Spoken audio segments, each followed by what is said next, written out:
67세 할머니가 창문도 없는 고시원 방에서 손주 사진을 부여잡고 울고 있습니다. 5년 동안 밤잠 설쳐가며 키운 손주. 그 손주 얼굴조차 볼 수 없게 됐습니다. 평생 모은 돈도 살던 집도 전부 빼앗겼습니다. 대체 이 할머니에게 무슨 일이 있었던 걸까요?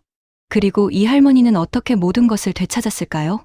사연 시작 전 구독과 좋아요를 눌러주시고 어디서 듣고 계신지 댓글 남겨주시면 그곳에 행운이 가득 깃들 것입니다. 그럼 사연 시작합니다. 새벽 5시. 아직 해가 뜨기도 전이다. 순자는 조용히 침대에서 일어났다. 옆방에서 자고 있는 손주 민준이가 깰까봐 발소리도 죽이며 주방으로 향했다. 오늘도 어김없이 5년 동안 하루도 빠지지 않고 해온 일.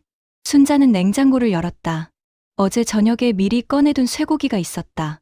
손주가 좋아하는 소고기 미역국. 오늘이 민준이 생일이니까 우리 민준이가 벌써 5살이네. 순자는 미역을 불리며 5년 전을 떠올렸다. 5년 전 민준이가 태어나던 날. 순자는 병원 복도에서 밤새 기도했다. 며느리 수진이가 난산이었다. 12시간이 넘는 진통. 아들 재호는 수술실 앞에서 안절부절 못했다. 괜찮을 거다. 다 괜찮을 거야. 순자는 아들의 손을 꼭 잡아주었다. 그리고 새벽 3시 27분. 민준이가 세상에 나왔다. 3.2kg의 건강한 사내아이. 울음소리가 어찌나 우렁찬지 순자는 그 자리에서 눈물을 쏟았다. 고맙다. 수진아, 고마워. 그때 수진은 지친 얼굴로 웃으며 말했다. 어머니, 아기 이름. 민준이 어때요? 민준이. 우리 민준이. 좋다, 좋아. 그날 이후 순자의 삶은 민준이 중심으로 돌아갔다. 민준이 100일 때였다. 수진이 직장에 복귀해야 했다. 어머니, 죄송한데 제가 회사를 안 나갈 수가 없어서요. 무슨 소리야. 당연히 나가야지. 민준이는 내가 볼게. 근데 어머니. 그게 어머니 혼자 사시는 집에서 보시기엔. 순자는 수진의 말뜻을 바로 알아챘다. 순자가 사는 반지하 원룸은 아기를 키우기엔 너무 좁고 습했다. 그래, 내가 여기로 올게. 출퇴근하며 민준이 봐줄게. 그렇게 순자는 30년 살던 자기 집을 정리하고 아들 집으로 들어왔다. 전세금 5천만 원을 빼서 그 돈 중 3천만 원은 아들 집 전세금에 보탰다. 나머지 2천만 원은 아들 명의로 적금을 들었다. 나중에 민준이 대학 갈 때 쓰라고. 민준이 첫 돌잔치 비용도 순자가 냈다. 엄마, 우리가 낼게요. 돌잔치까지 엄마가 내시면. 아이고, 무슨 소리야. 손주 돌잔치를 할머니가 해주는 게 당연하지. 너네는 그 돈 모아서 민준이 학원비 대. 순자는 노후자금으로 모아둔 돈에서 500만 원을 빼서 돌잔치를 성대하게 치렀다. 손주의 첫 생일이 그렇게 특별했으면 좋겠다고 생각했으니까. 민준이가 2돌이 되던 무렵이었다. 그날 밤, 민준이가 갑자기 열이 올랐다. 40도. 수진아, 재호야, 민준이가. 하지만 아들 부부는 그날 회사 워크숍으로 지방에 가 있었다. 순자는 혼자서 민준이를 업고 응급실로 뛰어갔다. 새벽 3시. 택시도 잡히지 않았다. 순자는 67세의 나이에 손주를 업고 병원까지 뛰어갔다. 10분 거리였지만 그날 밤은 1시간처럼 느껴졌다. 급성 장염이에요. 늦게 오셨으면 위험할 뻔했습니다. 순자는 병원 침대 옆에서 밤새 민준이 손을 잡고 있었다. 아침이 되어서야 아들 부부가 달려왔다. 어머니, 죄송해요. 저희가 없는 사이에. 아이고, 됐어. 민준이 괜찮으면 됐지. 일이 있었는데 어쩌겠어. 순자는 그날 이후로도 민준이가 아플 때마다 밤을 새웠다. 감기, 수족구, 장염. 아이를 키우며 겪는 모든 병을 순자가 함께했다. 순자는 손주를 보며 40년 전을 떠올렸다. 아들 재호를 키울 때도 이랬다. 40년 전. 순자는 시장에서 생선을 팔았다. 새벽 4시에 일어나 노량진 수산시장에서 생선을 떼어와 동네 시장에서 팔았다. 남편은 재호가 3살 때 교통사고로 세상을 떠났다. 그때부터 순자는 홀로 아들을 키웠다. 조금만 버텨. 재호 대학만 보내면. 그때까진 버텨야 해. 순자는 등에 아기 재호를 업고 생선을 팔았다. 여름에는 비린내와 땀 냄새가 뒤섞였고 겨울에는 손이 갈라지도록 찬물에 생선을 씻었다. 그렇게 20년. 순자는 아들을 대학에 보냈다. 재호의 대학 입학식 날, 순자는 새벽부터 일어나 새 옷을 꺼내 입었다. 평생 입어보지 못한 정장 원피스. 아들 대학 입학식에 입으려고 1년 동안 푼돈 모아 산 옷이었다. 엄마, 고마워요. 엄마 아니었으면 난 여기 못 왔을 거야. 아이고, 이 녀석아. 내가 열심히 한 거지. 엄마가 뭘 했다고. 순자는 아들의 대학 등록금 마련을 위해 밤에는 식당 설거지까지 했다. 하루에 4시간도 못 자는 날이 태반이었다. 하지만 아들이 대학생이 되는 것만으로도 모든 고생이 사라지는 것 같았다. 10년 전 재호의 결혼식, 순자는 은행에서 대출을 받았다. 엄마, 결혼 자금까지 엄마가 내시면 안 돼요. 저희가 알아서 할게요. 아들 결혼식인데 어미가 안 보태주면 되겠냐. 수진이 부모님한테 창피하잖아. 순자는 시장 좌판에서 30년간 모은 돈 중 대부분을 아들 결혼에 쏟아부었다.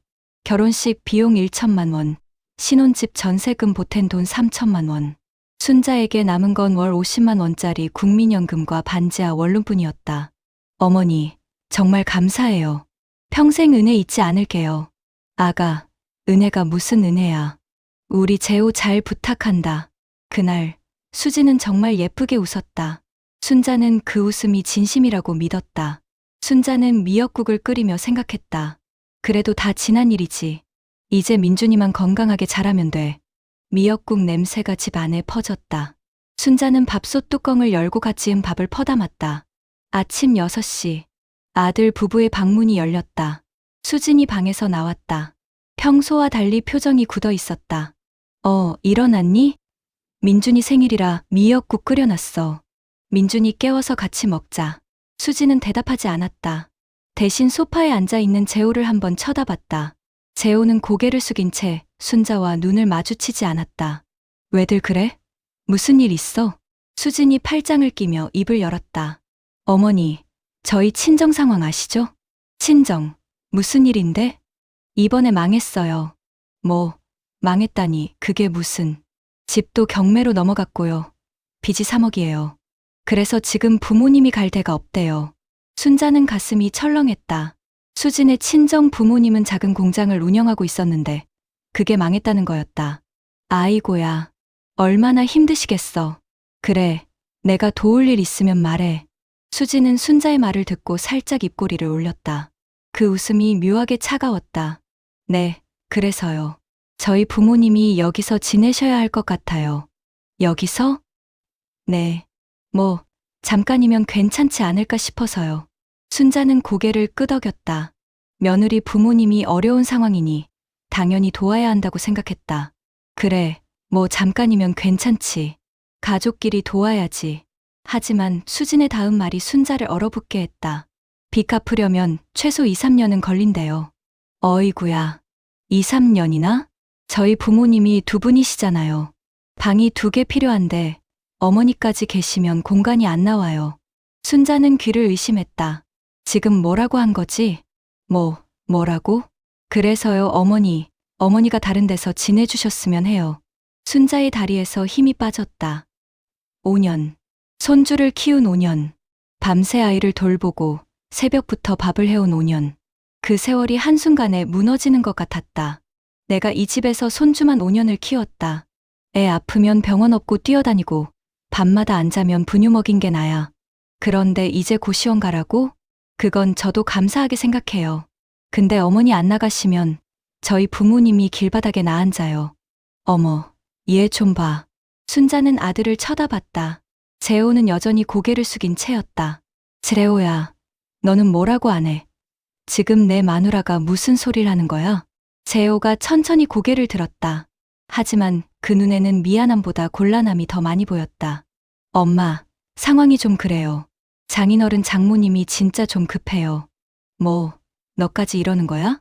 엄마, 요즘 고시원 깨끗해요. 혼자 사시기엔 오히려 편하실 수도 있어요. 순자의 눈에서 눈물이 흘러내렸다. 그건 서러움의 눈물이 아니었다. 배신감, 그리고 분노의 눈물이었다. 내가 쎄빠지게 시장에서 생선 팔아서 너 대학도 보내고 결혼 자금도 보탰다. 심지어 이 집 전세금도 보탰어. 지금 내가 아주 한이 맺힌다. 한이 맺혀. 어머니, 저희도 여유가 있으면 이러겠어요? 그래도 이건 너무하다, 진짜. 그때 수진의 입에서 믿을 수 없는 말이 나왔다. 안 나가시면 손주 얼굴 평생 못 보실 줄 아세요. 순자의 심장이 멎는 것 같았다. 손주, 5년을 키운 민준이, 그 아이를 인질로 삼다니. 지금 손주로 나를 협박하는 거냐? 협박이 아니라 현실을 말씀드리는 거예요. 순자는 아들을 다시 쳐다봤다. 재호는 여전히 아무 말도 하지 않았다. 엄마 편을 들지도 아내를 말리지도 않았다. 그저 고개만 숙이고 있었다. 순자는 그 모습에 마지막 희망마저 사라졌다. 그래, 알았다. 내가 나가면 되는 거지? 감사합니다, 어머니. 아, 그리고요. 또 뭔데? 고시원 가셔도 민준이는 봐주셔야 해요. 저희 둘 다 일하니까요. 뭐, 나보고 고시원에서 살면서 여기 와서 애 보라고? 어차피 어머니 할 일도 없으시잖아요. 민준이도 할머니 좋아하고요. 순자는 더 이상 말이 나오지 않았다. 고시원에서 살면서 매일 여기 와서 손주를 돌보라는 거였다. 그게 뭐가 다른 건지, 그냥 방에서 잠만 자면 안 되는 건지. 아니, 무슨 말씀을 그렇게 하세요? 손주 보시는 거 싫으시면 말씀을 하세요. 아이고, 이게 뭔 일이냐 정말. 엄마, 저도 어쩔 수 없어요. 장인어른이 쓰러지실 것 같대요. 잘 생각하셨어요. 짐 싸시는 거 도와드릴까요? 됐다. 나 혼자 나가마. 순자는 천천히 자기 방으로 들어갔다. 문을 닫는 순간 눈물이 왈칵 쏟아졌다. 순자는 옷장을 열었다. 5년 동안 이 집에서 쌓인 물건들. 하지만 정작 순자의 짐은 얼마 되지 않았다. 낡은 옷 몇 벌, 손때 묻은 성경책, 그리고 민준이와 함께 찍은 사진들. 순자는 사진을 한 장 한 장 넘겨봤다. 민준이 100일 때, 첫 돌 때, 처음 걸음마를 뗐을 때, 유치원 입학식 때, 모든 순간에 순자가 있었다. 엄마 아빠보다 할머니와 더 많은 시간을 보낸 아이. 우리 민준이. 할머니가 없으면 어쩌려고. 그때 문이 열렸다. 할머니, 할머니 뭐해? 순자는 황급히 눈물을 닦았다. 우리 민준이 일어났네. 생일 축하한다, 우리 강아지. 할머니 어디가? 왜 가방 싸? 순자의 가슴이 찢어지는 것 같았다. 이 아이에게 뭐라고 말해야 하지? 할머니가 잠깐 다른 데 가서 살아야 할 것 같아. 왜? 민준이 싫어. 할머니 민준이 싫어서 가. 아니야, 아니야. 할머니가 우리 민준이를 얼마나 좋아하는데 잠깐만 떨어져 있는 거야. 금방 또 보러 올게. 싫어. 할머니 가지 마.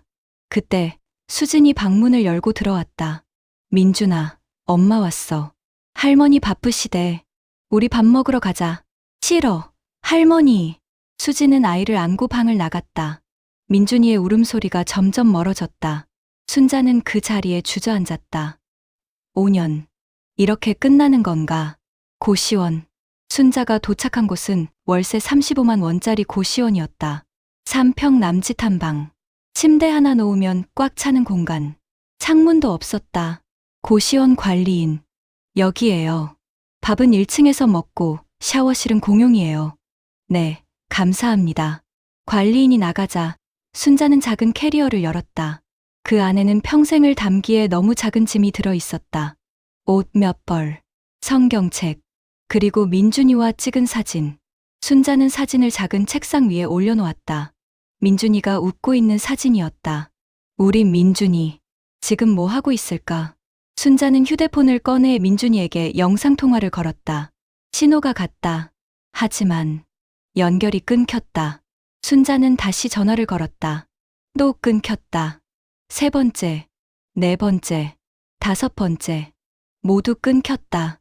순자는 메시지를 보냈다. 답장이 왔다. 오후 3시였다. 5살짜리 아이가 낮잠을 잔다고? 순자는 알았다. 전화를 안 받는 거다. 손주 전화를 일부러 끊고 일부러 안 받는 거다. 순자는 침대에 앉아 한숨을 내쉬었다. 좁은 방, 창문 없는 방. 67년 인생의 끝이 이런 곳이라니. 일주일이 지났다. 순자는 매일 민준이에게 전화를 걸었다. 하지만 단 한 번도 연결되지 않았다. 그날 순자는 아들에게 전화를 걸었다. 네, 엄마. 재호야, 민준이 좀 바꿔줄 수 있니? 일주일째 전화가 안 돼서. 엄마, 지금 수진이가 민준이 재우고 있어요. 나중에 전화할게요. 아침 10시인데 재운다고? 어, 그게, 엄마, 나 회의 들어가야 해요. 끊을게요. 순자는 전화기를 내려다 봤다. 아들마저 이러는 건가? 피를 나눈 자식이. 2주가 지났다. 순자는 손주가 보고 싶어 아들 집을 찾아갔다. 현관 앞에 박스가 놓여 있었다. 순자의 이름이 적혀 있었다. 이게 뭐야? 박스 안에는 순자가 두고 온 물건들이 있었다. 낡은 옷까지, 오래된 화장품, 그리고 순자가 민준이에게 사준 장난감들. 순자는 그 위에 붙은 메모를 봤다. 순자는 손이 떨렸다. 5년 동안 모은 물건들이, 손주와의 추억이 담긴 물건들이 이렇게 박스 하나에 담겨 버려졌다. 순자는 화가 치밀었다. 당장 배를 누르고 따지고 싶었다. 하지만 참자. 민준이 보려면 참아야 해. 순자는 박스를 들고 돌아섰다. 오늘은 참기로 했다. 손주를 보려면 3주가 지났다. 순자는 가끔 예전에 살던 동네에 가서 장을 봤다. 혹시 민준이라도 마주칠까 싶어서. 그날 슈퍼에서 이웃 아줌마를 만났다. 어머, 순자 씨, 오랜만이네요. 영숙 씨. 네, 좀 바빴어요. 근데 소문 들었어요. 아들 집에서 나오셨다면서요? 네, 좀 사정이. 영숙, 며느리분이 그러던데 시어머니께서 먼저 나가겠다고 하셨대요. 친정 부모님 오시니까 눈치 보여서 그랬다고. 순자의 눈이 커졌다. 뭐라고? 내가 먼저 나가겠다고 했다고? 그게. 영숙, 괜찮아요. 다들 그런 사정 있잖아요. 근데 참, 손주 키워주셨으면서 그런 대접받으시니 속상하시겠다. 순자는 더 이상 듣고 싶지 않았다. 수진이가 동네방네 거짓말을 퍼뜨리고 있었다. 시어머니가 눈치 봐서 스스로 나갔다고. 순자는 분노가 치밀었다. 당장 아들 집에 가서 따지고 싶었다. 하지만 참자. 민준이 보려면 참아야 해. 순자는 장바구니를 내려놓고 슈퍼를 나왔다. 오늘도 참기로 했다. 한 달이 지났다. 순자는 월세를 내려고 은행에 갔다. 통장 잔액을 확인하려는데 뭔가 이상했다. 이게 뭐지? 통장에 있어야 할 돈이 없었다. 분명 2천만 원 정도 있었는데 200만 원밖에 남지 않았다. 저기요, 이 통장에서 돈이 빠져나간 내역 좀 볼 수 있을까요? 네, 잠시만요. 은행원이 내역을 출력해 줬다. 순자는 그 내역을 보고 눈을 의심했다. 수진이었다. 며느리가 순자의 통장에서 1,800만 원을 빼갔다. 이게 어떻게? 순자는 기억을 더듬었다. 통장과 도장을 어디 뒀더라? 그러다 떠올랐다. 아들 집에 살 때 통장과 도장을 서랍에 넣어뒀었다. 급하게 나오느라 챙기지 못했는데 수진이가 그걸 가져간 거였다. 순자는 분노로 온몸이 떨렸다. 5년 키운 손주도 못 보게 하더니 이제 돈까지. 당장 경찰에 신고하고 싶었다. 아들 집에 가서 난리를 치고 싶었다. 하지만 참자. 민준이 보려면. 순자는 은행을 나왔다. 이번에도 참기로 했다. 손주를 보려면. 2달이 지났다. 순자는 더 이상 참을 수 없었다. 손주가 너무 보고 싶었다. 순자는 민준이가 다니는 유치원을 찾아갔다. 하원 시간에 맞춰서 유치원 문이 열리고 아이들이 쏟아져 나왔다. 그리고 그 중에 민준이가 보였다. 2달 만에 보는 손주. 키가 조금 큰 것 같았다. 순자가 다가가려는 순간 어머니, 수진이 먼저 와 있었다. 민준이 손을 잡고 있었다. 할머니! 민준이가 순자에게 뛰어오려 했다. 하지만 수진이 아이의 손을 꽉 잡았다. 민준아, 차에 타. 싫어. 할머니. 어머니, 여기까지 오시면 어떡해요. 민준이가 정서 불안해지잖아요. 수진아, 제발. 잠깐만이라도 민준이 좀 안게 해줘. 어머니, 저도 바빠요. 다음에 시간 맞춰서 연락드릴게요. 수진은 울부짖는 민준이를 안고 차에 탔다. 차가 떠났다. 순자는 그 자리에 서서 차가 사라질 때까지 지켜봤다. 민준이의 울음소리가 귓가에 맴돌았다. 참자. 조금만 더. 참자. 순자는 이번에도 참았다. 하지만 이제 한계가 다가오고 있었다. 석 달이 지났다. 순자는 고시원 생활에 지쳐가고 있었다. 그날 저녁 아들에게서 전화가 왔다. 3개월 만에 연락이었다. 여보세요? 재호야? 엄마, 나야. 할 말 있어서 전화했어. 그래, 무슨 일이야? 민준이는 잘 있어? 민준이 잘 있어. 그게 아니라, 엄마, 전세금 얘기야. 전세금? 엄마가 예전에 전세금 3천만 원 보태줬잖아.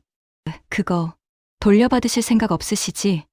뭐, 장인어른 빚 갚는데 돈이 많이 들어가서 엄마가 이해해줬으면 해서. 재호야, 그 돈은 내 노후 자금이야. 그거 없으면 나 진짜. 엄마, 어차피 나중에 제가 다 드릴 거잖아요. 지금은 좀 급해서 그래요. 이해해주세요. 나중에? 나중에가 언젠데. 나 이제 70이 다 돼가는데. 엄마, 나 바빠서 끊을게요. 고마워요. 순자는 전화기를 떨어뜨렸다. 3천만 원.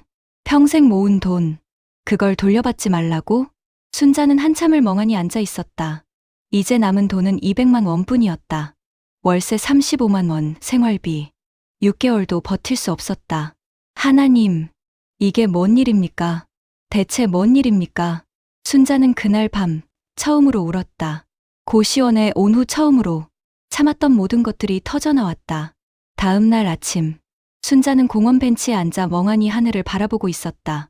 밤새 울어서 눈이 퉁퉁 부어 있었다. 그때 누군가 다가왔다. 정희, 순자야. 순자 맞지? 순자가 고개를 들었다.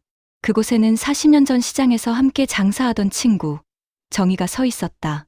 정희야? 아이고, 이게 얼마만이야. 정희, 20년은 됐지. 근데 너 왜 이래? 무슨 일 있어? 순자는 처음에 괜찮다고 했다. 하지만 정희가 계속 물어보자 결국 모든 것을 털어놓았다. 손주 5년 키운 것, 며느리에게 쫓겨난 것, 돈까지 빼앗긴 것, 손주도 못 보는 것. 정희, 뭐, 세상에 그런 놈들이 어딨어? 아니, 순자야. 너 그냥 당하고만 있을 거야? 어떡하겠어. 민준이 보려면 참아야지. 정희, 참아서 뭐하게. 지금도 못 보잖아. 참으면 뭐가 달라져? 순자는 아무 말도 하지 못했다. 정희 말이 맞았다. 참아도 달라지는 건 없었다. 정희, 순자야, 내 조카가 변호사야. 한번 만나볼래? 아니야, 변호사는 무슨. 돈도 없는데. 돈 걱정 마. 일단 상담만 받아봐. 어떤 방법이 있는지. 순자는 한참을 망설였다. 하지만 이제 더 이상 참는 것만으로는 안 된다는 걸 알았다. 알았어. 한번 만나볼게.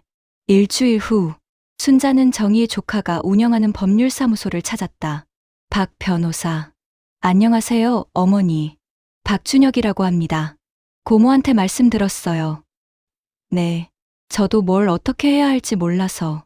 일단 자세한 상황을 말씀해 주세요. 처음부터요. 순자는 다시 한번 모든 것을 설명했다.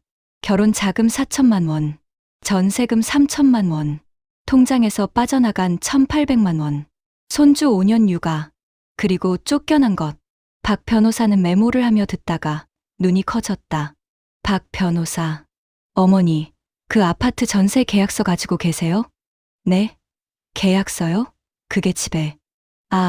아들 집에 있을 거예요. 혹시 그 아파트 어머니 명의로 된 거 아니에요? 제 명의요? 아니, 아들 명의인데. 확인해 볼 수 있을까요? 등기부등본 한번 떼어볼게요. 박 변호사는 컴퓨터로 등기부등본을 조회했다. 잠시 후 그의 표정이 묘해졌다. 박 변호사.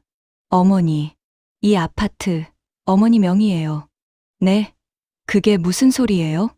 박 변호사. 여기 보세요. 소유주가 김순자. 어머니 성함 맞죠? 순자는 등기부등본을 봤다. 정말이었다. 그 아파트는 순자 명의로 되어 있었다. 맞다. 그때 재호가 신용불량이라서 제 명의로 했었어요. 잊고 있었어요. 박 변호사. 어머니, 그러면 상황이 완전히 달라집니다. 뭐가요? 어머니가 쫓겨난 게 아니에요.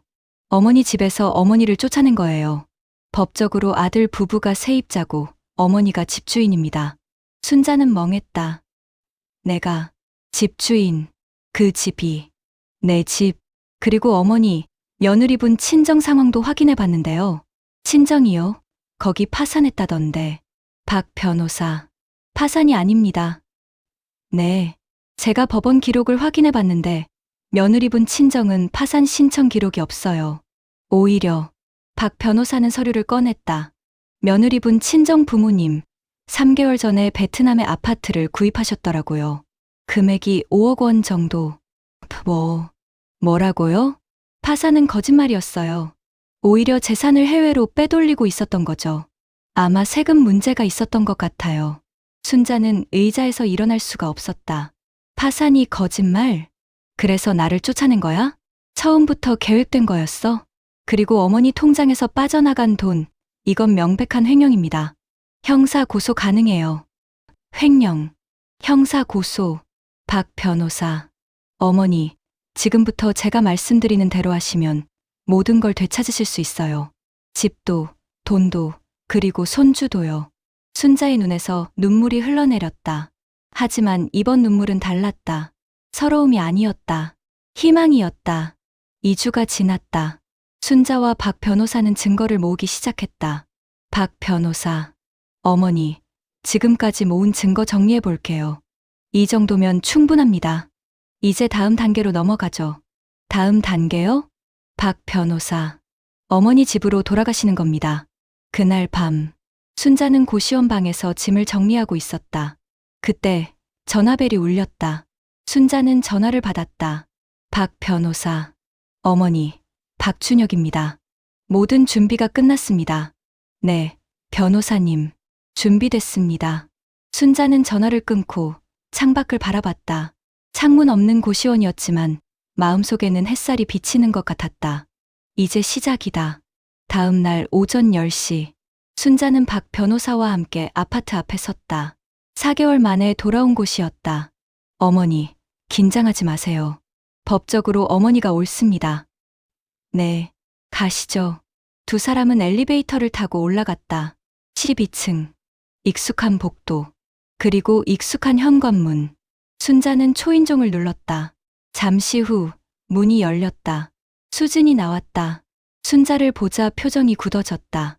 어머니, 웬일이세요? 그리고 이분은 박 변호사. 안녕하세요. 법무법인 정의의 박준혁 변호사입니다. 김순자 어머니의 법률 대리인입니다. 변호사요? 수진아, 안에 들어가서 얘기하자. 재호도 부르고. 거실. 순자와 박 변호사가 소파에 앉았다. 맞은편에는 수진과 재호가 불안한 표정으로 앉아 있었다. 엄마, 갑자기 무슨 일이에요? 변호사는 왜?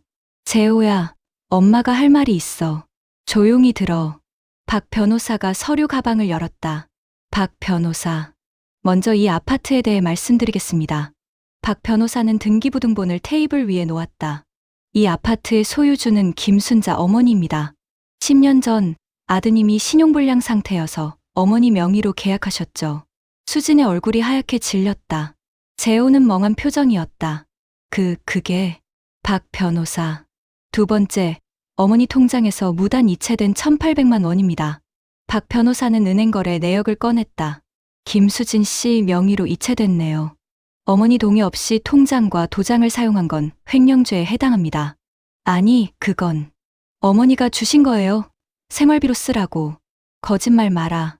나는 단 한 번도 그런 말 한 적 없어. 세 번째, 가장 중요한 겁니다. 박 변호사는 또 다른 서류를 꺼냈다. 김수진 씨, 친정 부모님이 파산하셨다고 하셨죠? 네. 그래서 부모님이 갈 데가 없어서. 박 변호사. 이건 베트남 부동산 등기 서류입니다. 3개월 전 김수진 씨 친정 부모님 명의로 5억 원 상당의 아파트가 구입됐습니다. 수진의 얼굴이 새하얗게 변했다. 재호는 믿을 수 없다는 표정으로 아내를 쳐다봤다. 수진아, 이게 무슨 소리야? 장인어른이 파산하신 거 아니었어? 그건 나중에 복구되신 거야. 박 변호사.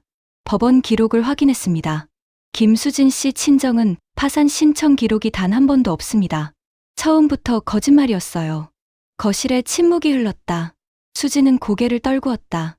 재호는 멍하니 앉아 있었다. 수진아, 이게 대체 무슨 짓이야? 재호가 벌떡 일어났다. 처음 보는 분노였다. 장인어른이 파산했다고 해서 내가 엄마한테 그런 말까지 한 거잖아. 고시원 가시라고. 근데 그게 다 거짓말이었어. 여보, 들어봐. 그게 아니라. 뭐가 아니야. 엄마 돈까지 빼갔잖아. 1,800만 원. 그거 엄마 노후 자금이야? 그건 정말 급해서 나중에 갚으려고. 재호야. 재호가 고개를 돌렸다. 순자의 눈에 눈물이 고여 있었다. 너도 똑같아. 수진이 말만 듣고 엄마한테 확인 한 번 안 했잖아. 고시원 가라는 말을 내 입으로 했잖아. 엄마, 잘못했어요. 정말 잘못했어요. 내가 시장에서 생선 팔면서 너 키울 때 새벽 4시에 일어나서 밤 12시까지 일했어. 손이 갈라지고 피가 나도 내가 밥 굶을까봐 쉬지도 못했어. 알아요. 다 알아요. 내 대학 등록금, 결혼 자금, 이 집 전세금. 다 내 피 같은 돈이야. 근데 넌 그 돈 받아먹고 엄마한테 고시원 가라고 했어. 재호는 바닥에 이마를 박았다. 잘못했어요. 엄마, 제가 잘못했어요. 순자는 아들을 내려다봤다. 40년 전 등에 업고 생선 팔러 다니던 아이. 대학 입학식 날 엄마 손잡고 웃던 아이. 그 아이가 지금 바닥에 엎드려 울고 있었다. 박 변호사. 어머니, 제가 정리해 드릴까요? 아니요. 제가 직접 할게요. 순자는 천천히 일어섰다. 수진을 똑바로 바라봤다. 수진아, 이 집은 내 명이야. 내가 평생 모은 돈으로 산 집이야. 어머니, 너는 이 집에서 나가. 한 달 안에. 어머니, 제가 잘못했어요. 한 번만 용서해 주세요. 늦었어. 나한테 거짓말하고 손주로 협박하고 돈까지 훔쳐갔잖아. 이건 용서 못해. 어머니, 제발. 민준이 생각해서라도. 민준이 얘기는 꺼내지 마. 내가 민준이를 무기로 썼잖아. 그게 엄마야? 수지는 더 이상 말을 잇지 못했다. 순자는 아들을 바라봤다. 여전히 바닥에 엎드려 있는 재호. 재호야. 엄마, 너는 선택해. 엄마랑 살 건지, 저 여자랑 나갈 건지. 엄마, 저는 엄마 곁에 있을게요. 잘못했어요. 다시는 안 그럴게요. 여보, 수진아, 미안해. 나도 잘못했어. 근데 엄마한테 한 짓은 나도 용서가 안 돼. 수지는 주저앉아 울었다. 그때 방문이 열렸다. 할머니! 민준이가 문 앞에 서 있었다. 울음소리에 깬 것 같았다. 순자의 눈에서 눈물이 쏟아졌다. 민준아, 우리 민준이. 민준이가 순자에게 달려왔다. 순자는 손주를 꼭 안았다. 할머니, 보고 싶었어. 왜 안 왔어? 할머니 어디 갔었어? 할머니도 보고 싶었어. 우리 민준이 많이 컸네. 할머니, 이제 안 가지. 계속 여기 있어줘. 그래, 할머니 이제 안 가. 여기 계속 있을 거야. 4개월. 4개월 만에 안아보는 손주였다. 그 어떤 것보다 따뜻했다. 1년이 지났다. 아파트는 예전과 같았다. 하지만 사는 사람은 달라졌다. 순자는 주방에서 아침을 준비하고 있었다. 소고기 미역국과 계란말이. 민준이가 좋아하는 메뉴였다. 할머니, 밥이다. 그래, 우리 민준이. 손 씻고 와. 네. 민준이가 화장실로 뛰어갔다. 이제 6살이 된 민준이는 부쩍 의젓해졌다. 재호가 출근 준비를 하며 주방으로 왔다. 엄마, 저 오늘 회의 있어서 좀 늦을 것 같아요. 그래, 저녁은 회사에서 먹을게요. 민준이 유치원 데려다주고 갈게요. 그래, 조심해서 다녀와. 재호는 순자를 바라봤다. 1년 전과 달리 이제 재호의 눈에는 진심 어린 후회와 감사가 담겨 있었다. 엄마, 항상 감사해요. 알았어, 알았어. 빨리 가.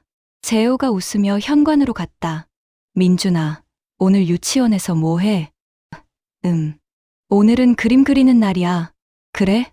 뭐 그릴 건데? 할머니 그릴 거야. 할머니. 왜? 선생님이 제일 좋아하는 사람 그리래. 그러니까 할머니. 순자의 눈가가 촉촉해졌다. 우리 민준이. 고마워. 근데 할머니, 이제 다시 안 가지? 예전에 할머니 없었을 때 민준이 많이 울었어. 안 가. 할머니 이제 어디도 안 가. 민준이 곁에 계속 있을 거야. 약속, 약속. 오후, 민준이가 유치원에 간 후 순자는 방에서 창밖을 바라보고 있었다. 1년 전을 떠올렸다. 고시원의 좁은 방, 창문 없는 어둠, 손주를 볼 수 없었던 날들, 밤마다 울었던 기억. 그래도 다 지나갔구나. 그때 휴대폰이 울렸다. 정이었다. 여보세요? 정이. 순자야, 잘 지내? 응, 잘 지내. 덕분에. 덕분은 무슨. 네가 용기 낸 거지. 참다가 터진 거지 뭐. 그러게. 더 일찍 터질 걸 그랬어. 그래도 늦지 않았잖아. 이제 잘 살면 되지. 응. 고마워, 정이야. 진짜로. 됐어. 됐어. 다음에 밥 한번 먹자. 준혁이도 데리고. 그래. 꼭. 저녁. 재호가 일찍 퇴근했다. 오랜만에 셋이 함께 저녁을 먹었다. 순자가 차려준 음식. 된장찌개와 제육볶음. 재호가 어릴 때부터 좋아하던 메뉴였다. 엄마. 역시 엄마 밥이 제일 맛있어요. 이제야 아냐. 죄송해요. 됐어. 다 지난 일이야. 아빠, 오늘 민준이 할머니 그렸어. 진짜? 잘 그렸어? 선생님이 제일 잘 그렸대. 우리 아들 천재네. 순자는 두 사람을 바라보며 웃었다. 이게 가족이구나. 이게 행복이구나. 밤 9시. 순자는 민준이를 재우고 있었다. 할머니, 오늘도 옛날 이야기 해줘. 옛날 이야기. 뭐 들려줄까? 할머니 어렸을 때 이야기. 할머니 어렸을 때. 할머니는 말이야. 순자는 옛날 이야기를 들려주기 시작했다. 시장에서 생선 팔던 이야기. 재호 아빠 등에 업고 일하던 이야기. 힘들었지만 행복했던 이야기. 민준이는 할머니 이야기를 들으며 스르르 잠이 들었다. 잘 자, 우리 민준이. 순자는 조용히 방을 나왔다. 순자는 베란다에 서서 밤하늘을 올려다봤다. 1년 전 고시원에서 바라보던 하늘은 없었다. 창문 없는 방이었으니까. 지금은 달랐다. 별이 보이는 밤하늘. 따뜻한 집. 손주의 웃음소리. 아들의 사과. 그래. 이게 행복이구나. 그때 민준이가 잠에서 깨어 베란다로 나왔다. 할머니. 뭐해? 별 보고 있었어. 와, 별이다. 예쁘지? 응. 근데 할머니, 저 별이 제일 밝아. 그래. 저게 뭔지 알아? 몰라. 저건 말이야. 할머니가 민준이를 사랑하는 만큼 빛나는 별이야. 진짜? 진짜. 그럼 민준이도 할머니 사랑해. 저 별만큼. 순자의 눈에서 눈물이 흘러내렸다. 하지만 이번엔 슬픔이 아니었다. 행복이었다. 할머니도 사랑해. 우리 민준이. 달빛이 두 사람을 비추었다. 행복한 밤이었다. 그 후 수지는 집에서 나갔다. 친정 부모님의 해외 재산 은닉이 밝혀지면서 탈세 조사를 받게 됐다.